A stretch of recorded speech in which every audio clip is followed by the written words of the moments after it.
देखिए तीसरे टी20 मुकाबले में आया सुपर ओवर का पूरा रोमांच।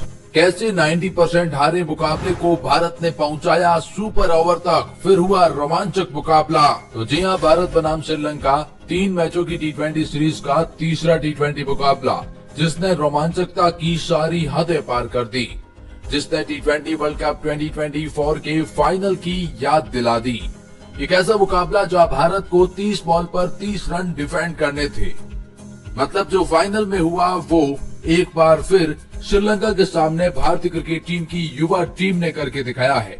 सूर्या के शानदार कप्तानी, फिर वो चाहे सूर्या का अंतिम ओवर फेंकना हो या फिर रिंकू सिंह का वो 19वां ओवर फेंकना हो, मास्टर स्ट्रोक ऐसे कि श्रीलंका चारों खाने चित हो गया और मुकाबला सुपर ओवर तक चला गया। जी हम बात कर रहे हैं भारत श्रीलंका 3 मैचों की टी20 सीरीज के इस तीसरे टी20 मुकाबले की। पहला टी20 मुकाबला इंडिया ने जीता, दूसरा इंडिया ने जीता। लगा कि तीसरा मुकाबला एक तरफा होगा, लेकिन श्रीलंका ने कमाल का खेल दिखाया और इस मुकाबले को रोमांचक बनाया, और जिसके दम पर ये मुकाबला सुपर ओवर तक गया।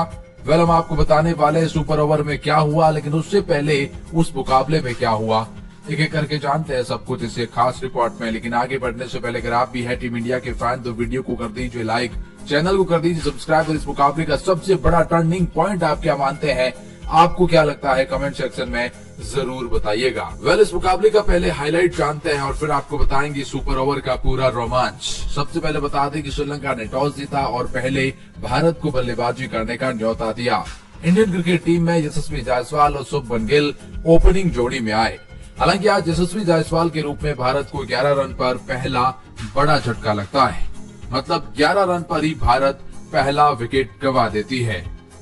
यशस्वी जायसवाल 9 बॉल पर 10 रन की पारी खेलते हैं, जिसमें 2 चौके शामिल थे। स्ट्राइक रेट 111 की रही।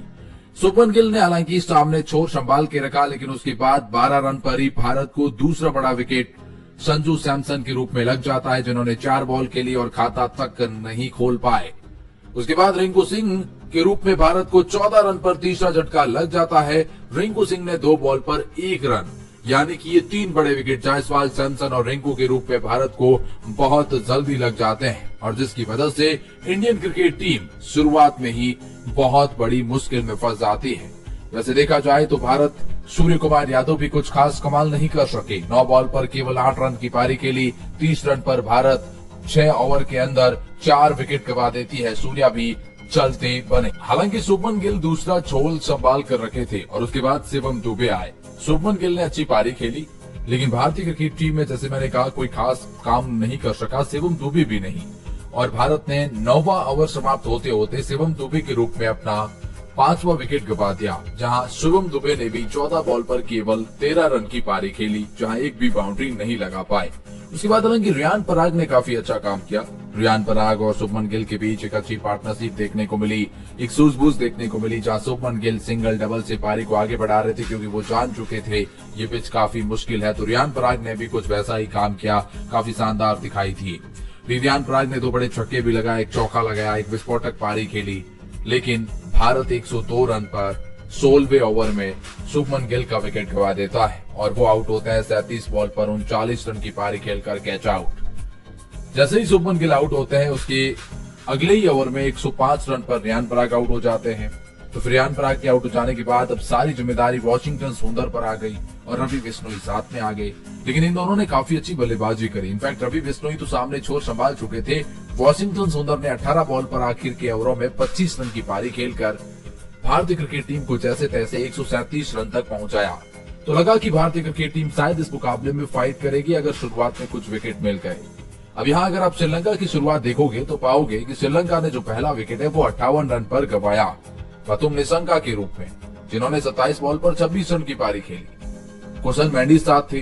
अगर आप 58 रन पर पहला विकेट गंवाते हैं और आप 138 रनों के लक्ष्य का पीछा कर रहे हैं, वेल अगर यहाँ देखा जाए तो आप यही पाओगे कि श्रीलंका की शुरुआत एक बार फिर शानदार रही। उसके बाद 110 रन पर भारत दूसरा विकेट श्रीलंका का लेता है, यानी कि अब श्रीलंकन क्रिकेट टीम 15 ओवर समाप्त होने से पहले उन्हें 30 बॉल पर 30 रन की ही जरूरत थी।